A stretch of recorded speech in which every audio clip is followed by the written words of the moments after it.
Seminar Hall 1, and the session on distributed computing will be conducted in Seminar Hall 2, which is in the second floor. All of you have got a feedback form. Please fill out the feedback form and submit it in the registration desk.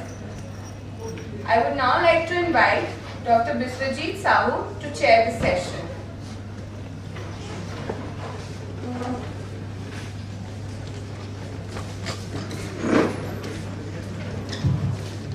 Good afternoon, everybody.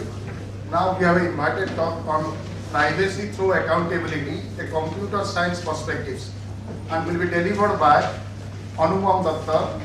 He is an associate professor at Carnegie Mellon University. His research focuses on scientific foundations of security and privacy. Datta's work has led to a new principle of securely composing network protocols. His work on privacy protection has led to new audit algorithms for detecting inappropriate information flow. Datta obtained his PhD and MS degree both from Stanford University in the year 2005 and 2002 respectively, and also he got a BTech degree from IIT Kharagpur in all are in computer science. May I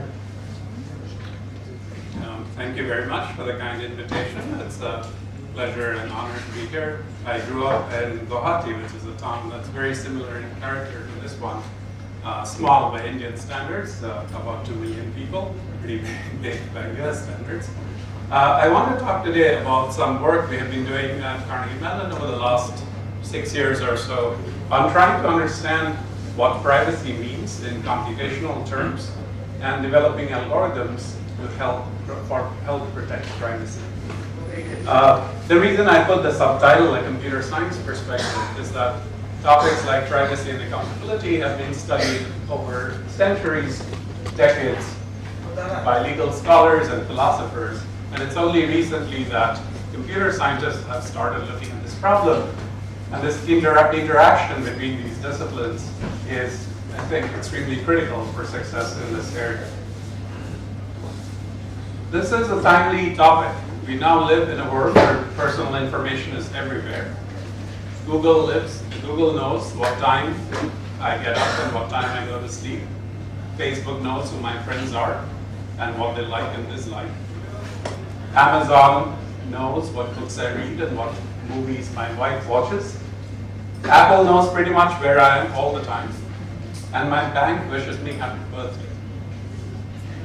Now, this digitization of personal information and its outsourcing and sharing at this scale has enabled a lot of very useful services that have transformed our lives. At the same time, they raise significant privacy concerns. So much of my research program over the last 6 years or so has focused on this question of how do we ensure that organizations like Facebook and Google and healthcare organizations, meaning the programs and peoples that are employed in these organizations, respect privacy expectations in the collection, use, and disclosure of personal information. So when I say privacy, this is a much broader conception than what is typically done in cryptography, which is to just equate privacy with confidentiality. This interpretation is much broader than that. We are not only interested in confidentiality. We are giving away our information to the Googles and the Facebooks of the world by choice, but we still want to be sure that they use this information in ways that are mindful of our privacy expectations. So let's try to make things a little more concrete. I want to give you some concrete examples from web privacy. This is a setting where we want to study a system like Bing or Google and ensure that these kinds of systems ensure these kinds of privacy policies. Bing, for example, makes the promise that they're not going to use detailed location information, such as the full entire IP address, for advertising. This is in response to concerns that you might have geography-based discrimination. Google promises not to use certain kinds of sensitive information like race for advertising. And we may want to check that these systems actually respect these kinds of policies, information flow policies, either from the inside. So if I'm inside of Microsoft Research, I'm an internal auditor, I would like to have some tools that will help me check that the millions of lines of code that are part of the Bing and data analytics pipeline respects this kind of policy. Or I might also want to check these kinds of policies from the outside. I, as a concerned web user, or in the US and Europe, we have regulatory bodies. In the US, the Federal Trade Commission enforces privacy promises. We want to give them tools that they can use even from the outside, even if Google does not give them access to their source code, to check that they are not using race, for example, for advertising. So those are some concrete questions of web privacy. In healthcare privacy also we have related questions. There we might have privacy policies that say that a hospital will use patient information, health information, only for certain kinds of purposes like treatment and payment, and not for other things like advertising or marketing. Or under certain conditions, the hospital might be permitted to share this personal health information with third parties, like with the police, if they suspect that a crime was committed. And even in this setting, imagine the setting where a patient comes, shares their personal information with the physician, with the expectation that these kinds of policies will be respected. The physician might share that information with a nurse inside the hospital to help with treatment. But if the nurse turns around and sells that information to a drug company who then uses that information for marketing, then a privacy violation has occurred. One thing to notice here is that the threats here are coming from authorized insiders, people who have a legitimate reason to have access to this personal information. The nurse should have access to the personal information for treatment. But then they've used that right to use that information in ways that they're not supposed to, or share it with entities that they're not supposed to, in accordance with the privacy policies. So we don't expect this problem to be solved entirely through preventive security mechanisms like access control. Access control is of course important to keep outsiders out. We don't want some random person to be able to walk into a hospital and check the health information of patients. At the same time, it's not sufficient because the authorized insiders are also sources of threats. And that's why we have begun to see the development of auditing mechanisms for enforcing these kinds of policies. And as we go along, I'll get into more details. So that's sort of the broad setup of the kinds of problems that I want to talk about today. And this is an emerging research area on formalizing privacy policies, that is, giving precise semantics or meanings to what these kinds of privacy concepts mean. Often they can be understood in terms of restrictions on how personal information can flow within and across organizational boundaries. And then to enforce privacy policies where we are beginning to see the emergence of audit and accountability mechanisms that, rather than always trying to prevent violations, will look at the complementary method of detecting violations, appropriately assigning blame, punishing the violators, and so forth. So what you see here is very much parallels how law and order works in the real world, in the physical world, where we have a constitution and then combination of the police and the court system is used to enforce the laws. We have speed limits, but we don't have cars that cannot go faster than the speed limit. We have a policeman with a stick who gives you a ticket if you go faster, or not, if it's a miniature, right? So related ideas, we're not the only people working on these set of ideas. There is related work. Some of this work began back when I was at Stanford in joint work with Adam Barth, John Mitchell, and Helen Nissenbaum, who's at NYU. She's a philosopher of privacy, and her view of privacy as restrictions on personal information flow depending on the context was highly influential in this work. Also related work at MIT, Microsoft, UIUC, and so forth. The small community is beginning to emerge around this topic, and I'm hoping that more people will start working on these ideas.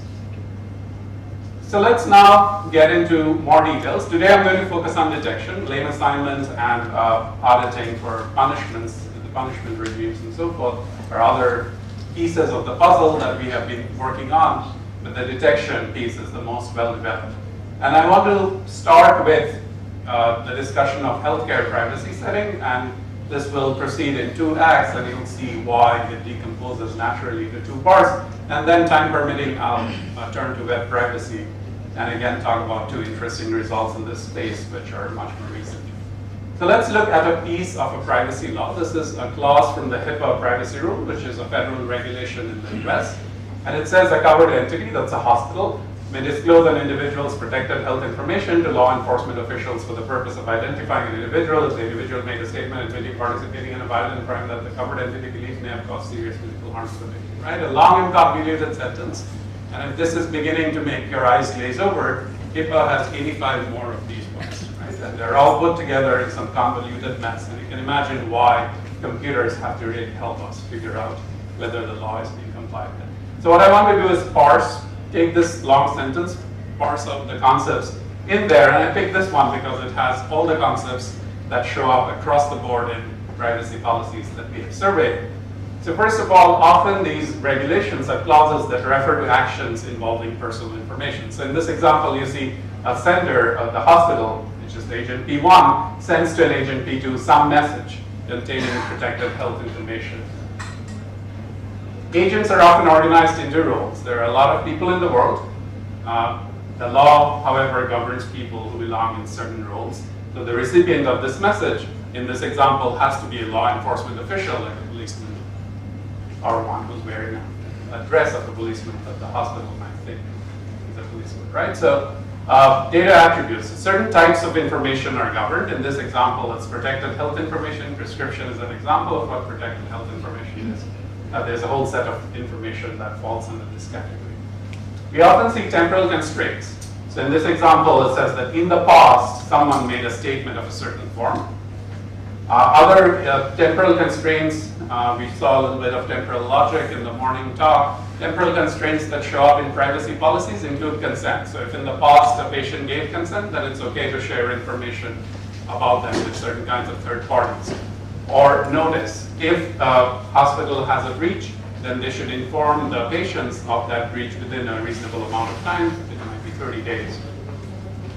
So these temporal constraints are a good abstraction of this class of constraints that show up in policies. In addition, we also see things like purpose. This action was permitted for the purpose of identifying criminal activity and also beliefs. In this example, the disclosure was permitted if the hospital believed that there was a crime that caused serious physical harm to the victim. Now, I'm going to divide up these concepts into what I'm going to call black and white concepts. The one up here, where the meaning of what these predicates mean are relatively clear. So it's clear what it means for an agent to be in the role of law enforcement, or what it means to have said something in the past. However, concepts like purposes and beliefs are much more gray. What they mean is not even clear. What does it mean for an action to be for a certain purpose? So when I talk about auditing, we'll see that we have one class of algorithms that will deal with the black and white concepts, but we'll leave the gray concepts untouched. And then I'll talk about another algorithm that will deal with the gray concept of purpose. So our overall workflow here, if you want to get the big picture, is that we start from privacy policy. This could be from a law like HIPAA for healthcare, or Bing's privacy policy, or Google's privacy policy. That's often written in text. We are going to put it into some computer readable form. And we have done this for our HIPAA privacy rule and the Ground-Leach-Bliley Act, which is the federal law for financial institutions in the US, and ours was the first court that did this complete formalization. And then the audit box takes as input the policy and the organizational audit log that records who did what action involving personal information. And it'll output either that the policy was satisfied, or it'll detect that a violation has occurred. And mirroring the division of these concepts into black and white concepts and gray concepts, we will have divide up the audit algorithm into 2 parts as well. You'll have a completely automated audit algorithm that deals with the black and white policy concepts. And then we'll have some oracles that help us with the enforcement of the gray concepts. The oracle, if you remember from the Matrix, is a program that's designed to investigate the human psyche. And that is exactly the kind of thing we need if you want to figure out that an action that a person did was for the purpose of treatment or was for some other purpose. We are not quite there yet. We don't know how to build the oracle, but we can approximate it with some artificial intelligence algorithms. Okay, so this is going to be the outline of this piece of the talk. I want to now get into these two audit algorithms. So the first part on auditing the black and white concepts is an algorithm for policy auditing over incomplete logs, joint work with my then postdoctoral researchers, Deepak Garg and Lim Jia, who have since transitioned into faculty positions. One of the key challenges for this work addresses is that audit logs tend to be incomplete. What I mean by that is that they may not have enough information for us to make a yes-no decision on whether the policy was satisfied or violated. And there are several sources of incompleteness. The future, of course, the log only talks about the present, the past and the present. And yet policies sometimes require things to happen in the future. They may not have information about the gray predicates, like purposes or beliefs, or they may not understand how to use that information, even if that is available. Also, sometimes logs might be spatially distributed, and therefore may be inaccessible to the audit algorithm. So given this incompleteness in the audit logs, what we want to do is still develop an algorithm that will deal with the incompleteness in a graceful manner. We are going to do that by modeling all incomplete logs uniformly as three-valued structures, where given a predicate, the log might tell us that yes, the predicate is true, that a message of a certain form was sent, for example, or that it's false, or it might tell us that it's unknown, that it doesn't know whether the predicate holds or not. And this unknown, this third value, is really what makes it three-valued. Usually in logic, we see two-valued structures, right? So the way the algorithm will work, and we call this algorithm reduce, is that it takes the log L as input and the policy phi, which could be the HIPAA privacy law as input, and instead of coming back with a yes/no answer, it'll check as much of the policy as it possibly could, given the information in the log that it understands, and output a residual policy phi prime, which will be checked when the log is augmented with additional information, right? So contrast this with your experience with access control, right? So when you try to log into your computer, you enter your username and password. There's a reference monitor there that makes a yes/no decision. There's enough information to decide whether you should be granted access or not. And that's traditionally what's done in computer security. Here, because of the incompleteness in the log, which is inherent in the setting, we won't get necessarily a yes/no answer. We'll get an if and only if answer. This log satisfies this formula if and only if this simple formula holds in the log. So if you want to visualize this, the algorithm takes as input the log and the policy at some time, phi naught, so that could be the HIPAA policy. And then it runs and it outputs this residual policy. After some time, the log is augmented with additional information. You run the algorithm again, and this process continues. At any intermediate step, we might invoke one of these oracles that gives us information about the gray policy concepts to help us arrive at a definitive conclusion. At a technical level, the logic is a fragment of first-order logic. I don't want to get into too much detail in this talk. The one thing I want to point out is that it allows for restricted quantification over infinite domains. We have to talk about the set of all possible messages in the English language, for example, that requires some quantification over infinite domains. And we can express time-temporal properties, gray predicates, and so forth. So let's look at this example, returning to this simple policy example from HIPAA. When we write it out in this logic, the formula looks something like this, and you will see that these predicates parallel the concepts that I had highlighted a few slides back when I was looking at this policy formally. The one thing I want to draw to your attention at this point is that we have this universal quantification over, say, the set of all possible messages in the English language. That's an infinite set. That's going to make our life complicated. And also those predicates in red are talking about purposes and beliefs, and those are the gray concepts. Those are the things that this algorithm does not know how to automatically handle. At a technical level, reduce works as follows. It takes as input a log L, and for the simple base case, the formula is just a predicate, and it will return true if the log says that the predicate is true. It returns false if the log says the predicate is false. Or if the log says that I don't know, then the entire predicate lives on in the residual formula. And then it proceeds, it's recursively defined. So if the formula is a conjunction, then you just run reduce on the two parts of the conjunct and add the conjunct of them. The interesting case is this universal quantification, right? So if we say for all x phi, one simple way to deal with universal quantification is to consider all possible substitutions of x. So if this says for all messages of the English language, phi should hold, you could replace that by phi with x replaced by the first word of the English language and phi with x replaced by the second word of the English language, and you continue doing that, but that becomes an infinite conjunction. So if you just try to do that and apply this reduce rule, the way we are dealing with the finite conjunction here, then you will end up with an algorithm that will never terminate. So we have to do something smarter, and the way we are going to deal with that is to restrict the quantification where we have a guarded implication, and there are only going to be a finite number of substitutions for x that will make C true. And the reason this works is, for our setting, is that if you think about HIPAA, it's not trying to govern all possible words of the English language that you can possibly construct. It's only governing those words which are messages that were sent out by the hospital. And the hospital has only sent out a finite number of messages, and they're the ones that are recorded in the audit log. And therefore, you expect that this condition will only be true for a finite number of substitutions. Once we have the finiteness condition, then this becomes, then we are only interested in the substitutions that make the C true. I don't necessarily want everyone here to read the Greek font. It's essentially saying that we can consider one conjunct for every substitution of x that makes C true.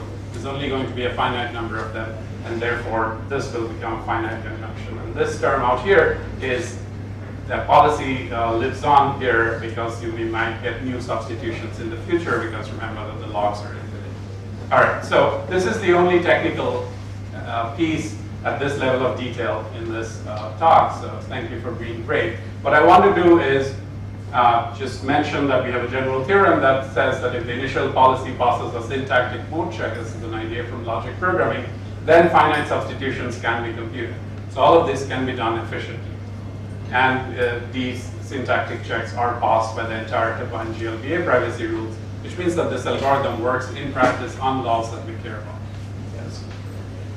So I'll give you a quick example. Here's the policy that we have been looking at, and suppose that this is the log. Then when we give this policy and this log as an input to the reduce algorithm, what reduce will do is run through, try to find substitutions for these quantified variables.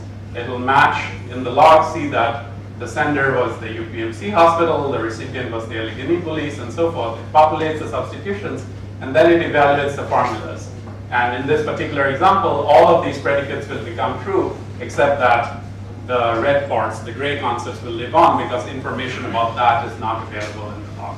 So you see now that the effect of running the algorithm on this log and this policy is that it checks the parts of the policies it can given information in the log. All the black parts have evaluated to true, and only the gray parts live on, and those we have to deal by invoking the oracle. So that's the high-level idea of the algorithm, and we have an implementation and evaluation over simulated audit logs for compliance with all 84 disclosure-related clauses of the HIPAA privacy rule, and it works relatively well, fast, both in terms of runtime performance.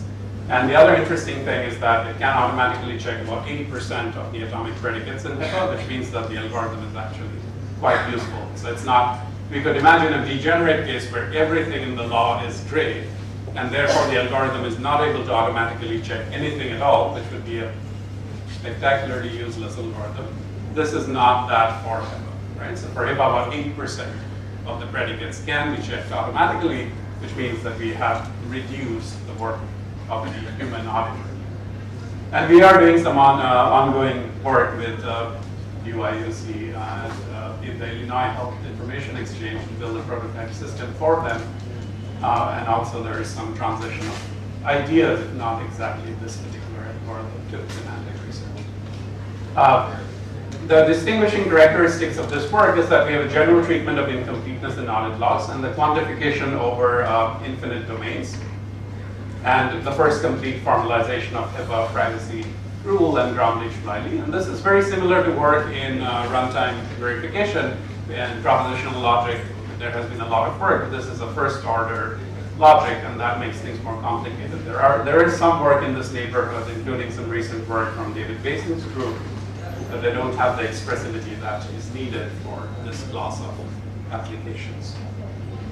Okay, so I want to transition now to discussing purpose restrictions. So this algorithm deals with the black and white concepts, but remember that whenever it sees a purpose restriction, a part of the policy that says you can use this information only for this purpose, not for other things, that part of the policy will always live on in the residual formula, meaning that this algorithm doesn't know how to deal with it. So we need something else, and that's what I want to turn to next.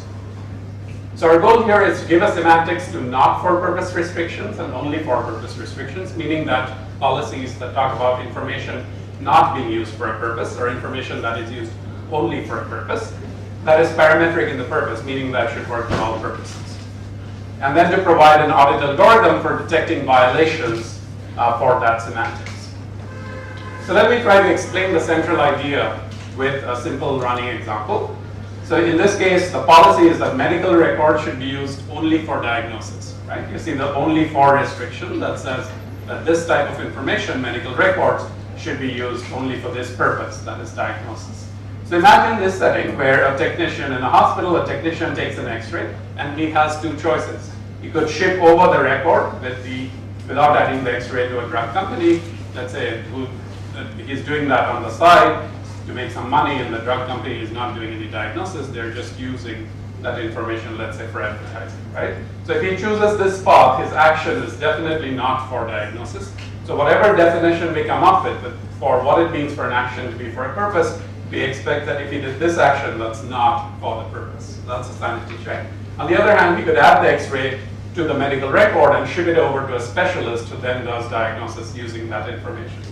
So if this guy makes these two choices of actions, then we expect that these actions are for the purpose of diagnosis because, at least intuitively, whatever definition we come up with, this is a simple sanity check. So here's one candidate definition that comes from prior work. It says that an action is for a purpose if it helps achieve the purpose. Yeah, so clearly if this guy's shipped over the record to the drug company, then no diagnosis is achieved, the purpose was not achieved, therefore we expect that this action is not for the purpose according to this definition. And then these two actions are for the purpose because they help achieve the purpose. So this sounds like a plausible first step. An action is for a purpose if it helps achieve the purpose. Yeah? But here's a counterexample that shows that that is not the case. So this is an example where it's exactly the same example, except that with some small probability, there is a chance that the specialist might fail to arrive at a diagnosis.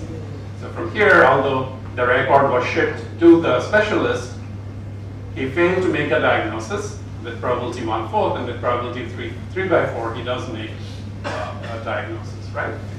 So now, according to the definition that an action is for a purpose if it helps achieve the purpose, in this scenario, there is a possibility that these two actions will not help make a diagnosis because there's a probability of failure.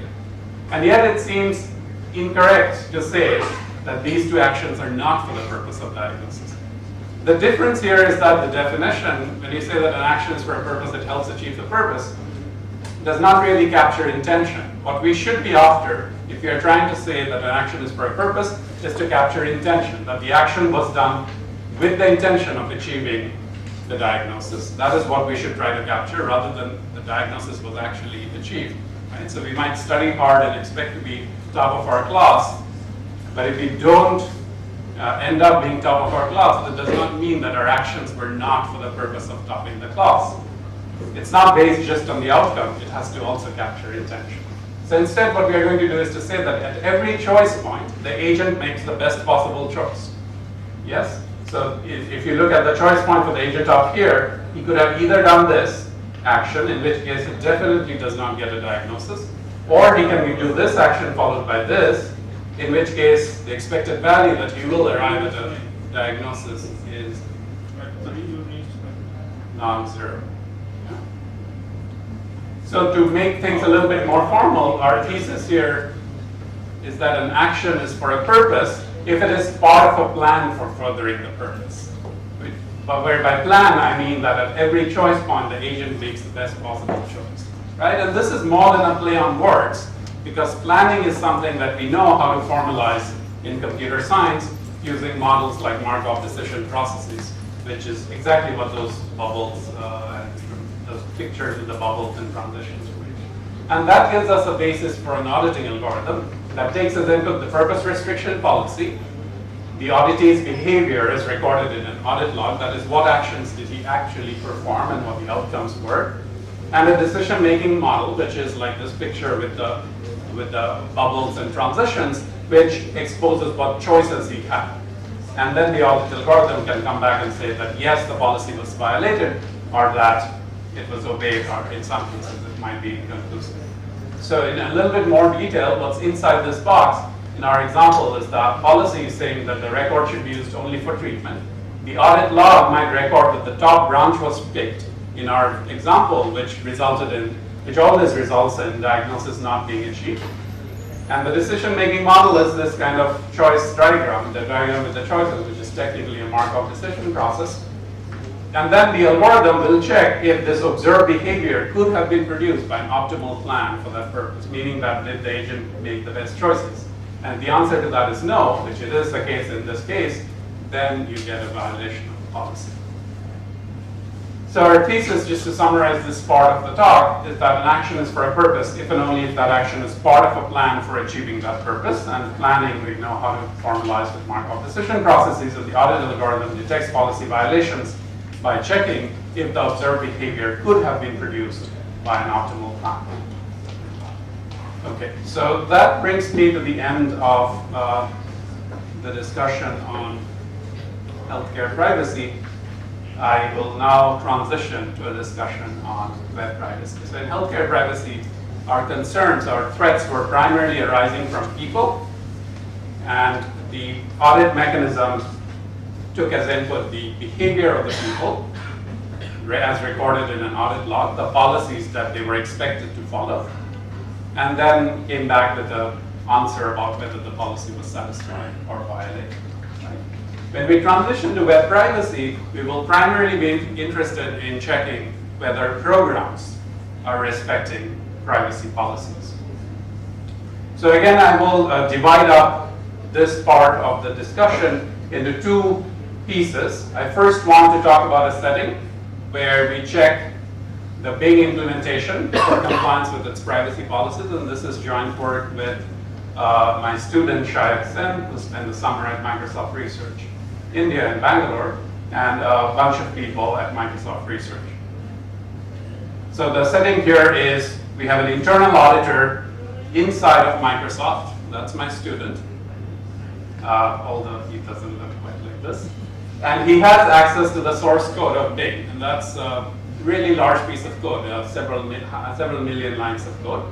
And we want to check that large parts of the Bing privacy statement that is up on their web page actually is respected by this piece of code. Now, the workflow inside of Microsoft, and this is not just Microsoft, inside of Google and other large companies that are trying to be compliant with their privacy policies, tends to be a mess. Yes, so you have a legal privacy team that drafts these policies that you see on their website. So if you go to Google and click on that link that says privacy policy, you'll see a large piece of text, and it's drawn up, written up by lawyers. And then these lawyers meet with people who are called privacy champions inside of Microsoft. And these guys sit between the legal team and the developers, the people who write code. And they're somehow trying to convey the intention of the lawyers to the programmers so that the programmers can write their code in a way that satisfies the lawyers. And usually, no one really understands what the other person is saying. And then finally, there's an audit team that's supposed to meet with everyone to make sure that the legal team has reasonable policy, that the developer's code is compliant with the policy, and the privacy champions have interpreted the policy in the right way. And this tends to be a hugely inefficient and time-consuming process. The two central challenges that these folks told us when we were interacting with them is one, that the privacy policies tend to be ambiguous. Lawyers tend to write in ways that programmers don't understand. And that's a big problem because these guys don't know what policy they're supposed to be compliant with when they write their code. So the meaning of these policies is unclear, and that's a problem. And that's something that we want to be very specific on if we expect programmers to live up to these promises. The other significant problem was that they have these huge undocumented code bases and data sets. And the connection of these programs and data sets to the policy concepts that the higher level policy for Bing talks about is completely unclear. Yeah. So these came out after lots of conversations. I have it now distilled to one slide. These are the two central problems that these guys were facing when we started talking with them about a year ago. So to address these two problems, what I'm going to describe is some initial work on a policy language that helps the legal team make precise what they are saying, and also for the privacy champions to interpret the policy, but it's also at a level of abstraction that programmers can understand. And then I'll talk about a system that helps annotate an undocumented code base and data set with the kind of policy data types that you see in the policy. Yeah? So we'll work through a very simple example to understand what's going on. So here's a simple example from this language that we call legalese, and it's not a typo. It's the ease here is meant to mean that it's supposed to make the legal text easy to understand. And this is saying that it's a part of the Bing policy that says we are going to deny the data type IP address to be used for the purpose of advertising. So IP address should not be used, except if it's okay to allow the IP address to be used for advertising. And the intention here is that if you have the full IP address that uniquely identifies a person, and you might be able to do person-specific discrimination in advertising. Whereas if you truncate, then you're targeting a geographic region, let's say the city of Pittsburgh, and that, for some reason, the lawyers have deemed is acceptable. Yeah. Now, the design of this language has this kind of clean syntax of layered allow-deny information rules with exceptions, where the exceptions refine the enclosing condition, enclosing clause. So in this case, it's saying you are not allowed, you're denied to use IP address for advertising, except if IP address is truncated, in which case it's allowed. And there is a precise semantics for this language, so there's no ambiguity about its meaning. And one of the reasons that we picked this kind of syntax of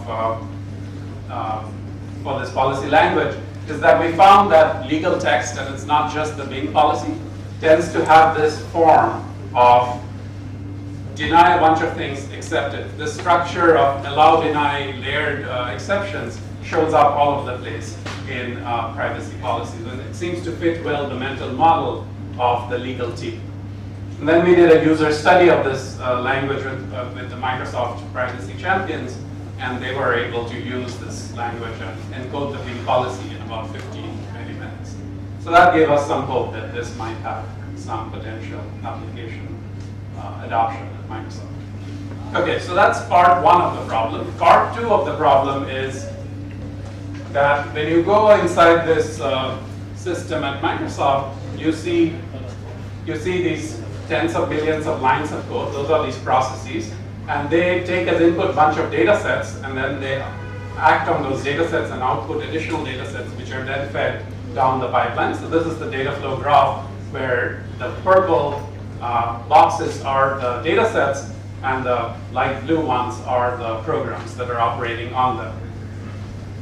And if you just look at this, we have a whole bunch of undocumented code and data, and there is no way to figure out whether they're satisfying the high-level privacy policies like the one I showed on the previous slide.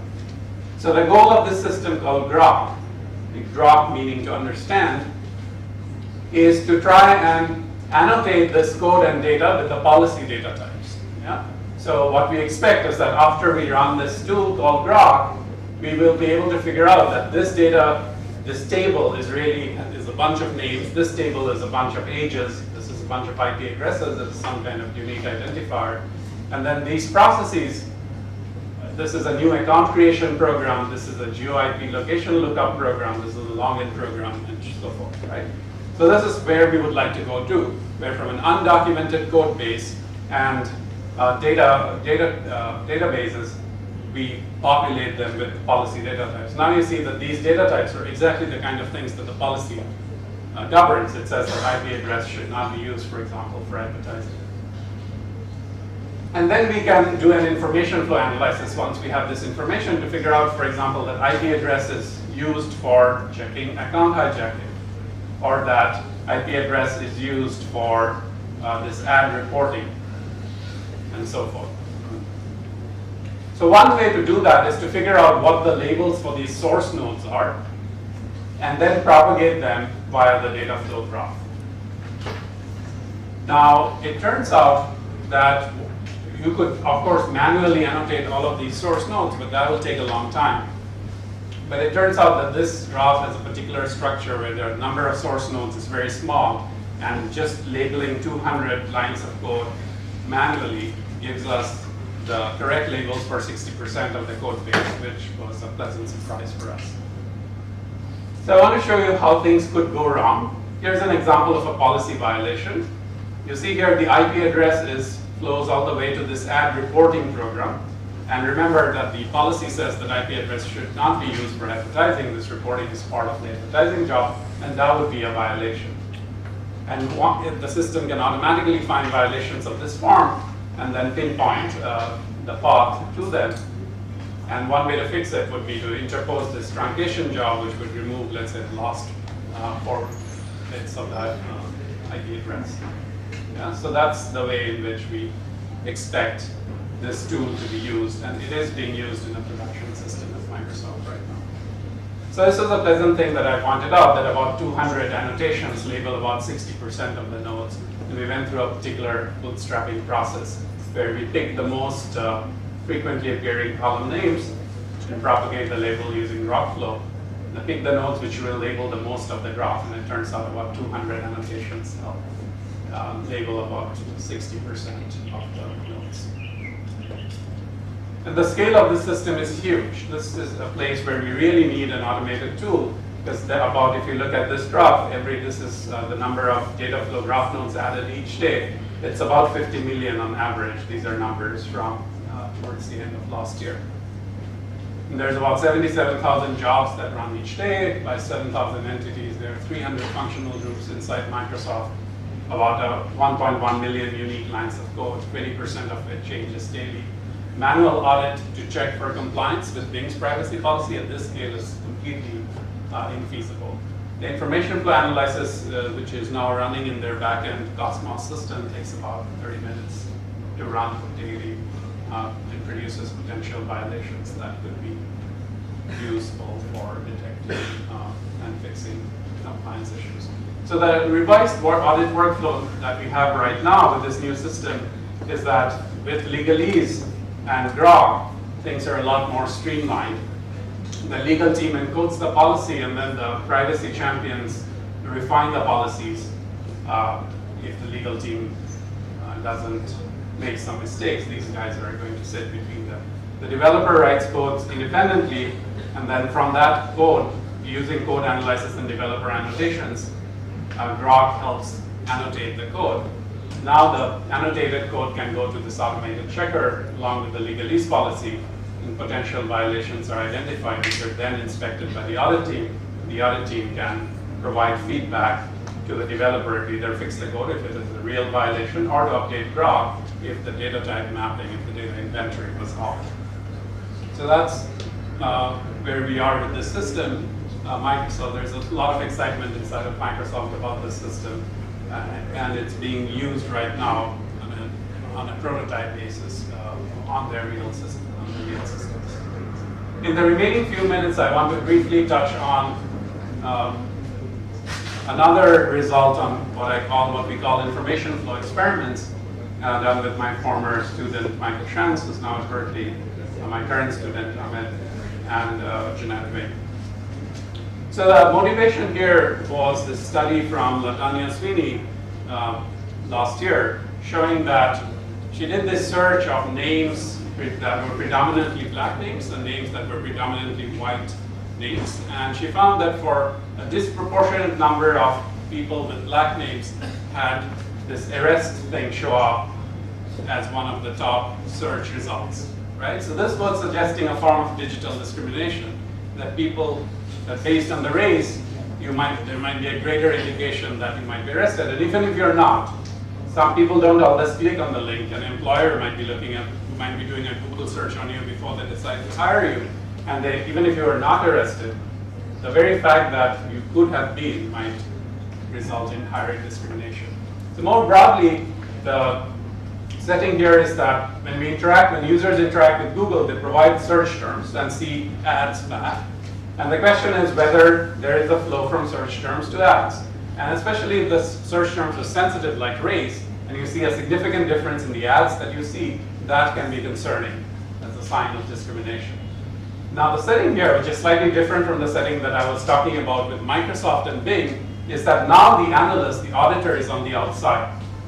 Yeah, I don't have access to Google's code. I want to study Google from the outside and figure out whether there is an information flow from search terms indicating, for example, of race to the ads that I see. And it's a complicated system because a lot of other people are also talking with Google, and their interactions with Google act as a confounding factor because Google has stated that Google's behavior depends not just on my interactions with them, but also on the behaviors of these other users. Now notice that this is very similar to the setting of experimental design in natural sciences, where an experimental group like bunnies are given a drug. Suppose that someone's trying to test whether this drug is dangerous or not. So they have an experimental group which is given the drug, and a control group that's just given a placebo. And at the same time, the bunnies are interacting with food and water and so forth. But if at the end of the day, everyone who's given the drug dies, and the control group largely survives, then that's a sign that the drug is dangerous. So it's very similar to the setting where the black input was resulting in arrested and the white input was resulting in looking for love ads. Yeah. The problem with this picture is that unlike bunnies, we only have one Google. So we can't just replicate Google and run these experiments. So instead what we are going to try to do is to have many different instances of browsers and interact with a single Google with the expectation that although we don't have multiple copies of Google, Google will largely treat these instances separately. Now this connection between experimental science and information flow is a very natural analogy where you will see that the kinds of things we study in natural science, experimental science like natural processes involving cancer and the kinds of things that we heard about in the morning have parallels in information flow. We want to study Google. Google is like the bunnies in our setting. The population of units becomes analogous to the subset of interactions. And this analogy is more than just an analogy. We prove a technical connection showing that a form of causation, as studied in experimental science and formalized by Judea Burr as part of the work for which he got his Turing Award, is equivalent to the notion of information flow in this black box setting. This theorem makes precise this connection, and because of that, we can now leverage methods from experimental design to try to study information flow in this setting.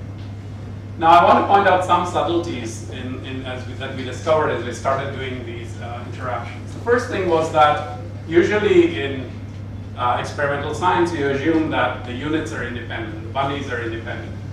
But here, the browser instances are not independent. That was our first finding. And to see that, we ran a bunch of browser instances. These are the ones that are run just by themselves. And these are the ones in which we are running many instances of these browsers in parallel. And if you run a browser instance by itself, you see that the number of unique ads is a lot higher on average than the number of unique ads you see, which means that these browser instances are not independent, which rules out a lot of statistics that are commonly used in experimental science. So our idea was to use a non-parametric test. This does not require a model of Google, and in particular, the specific test that we use called the permutation test does not require independence among browser instances. which we don't have according to the previous expression. And then we did a simple experiment where we visited, on these browsers, we visited a bunch of car websites indicating that we are interested in cars. And in the control group, we did visit the websites. And we saw a lot more car-related ads after this training versus the settings in which we didn't visit the websites, indicating that there is a flow from interest in cars as indicated by visiting car-related websites to ads that you see. So this is just an initial study that also showed that the permutation work, the test works quite well in this setting. So to conclude, what we have here is a rigorous methodology for information flow, experiments in this connection to a technical connection to causality as studied in natural sciences, and an experimental design for causal determination and a particular kind of significance testing with non-parametric statistics, which is well suited for this setting. And in future work, we're hoping to do more experiments that build a tool for automating information flow experiments. And this could be useful, for example, for both for regular users to check if I want to see if Google is using certain type of information about me for advertising, as well as by regulators. The FTC, for example, does enforcement actions for privacy violations, and this kind of tool would be really useful to them. So let me stop here with this summary slide and open up to questions. Thank you.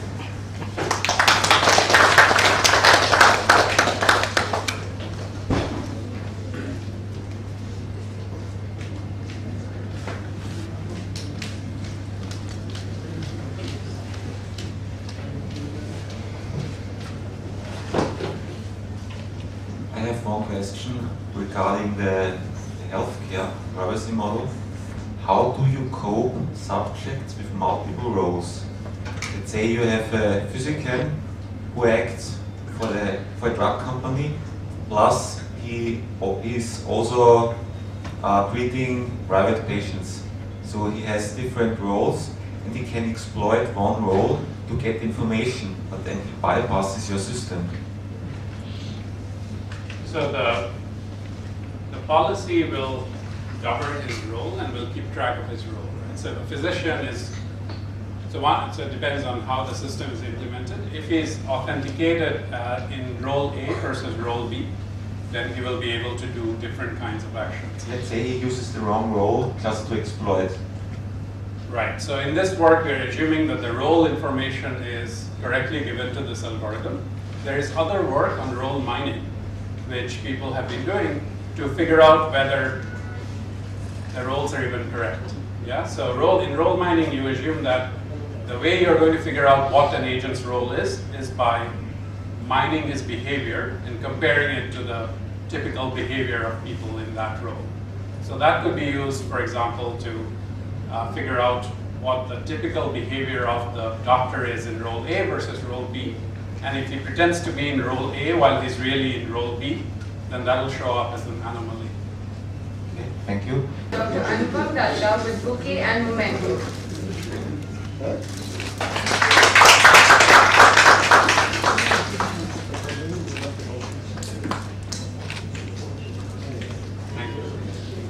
We will now have the tea break.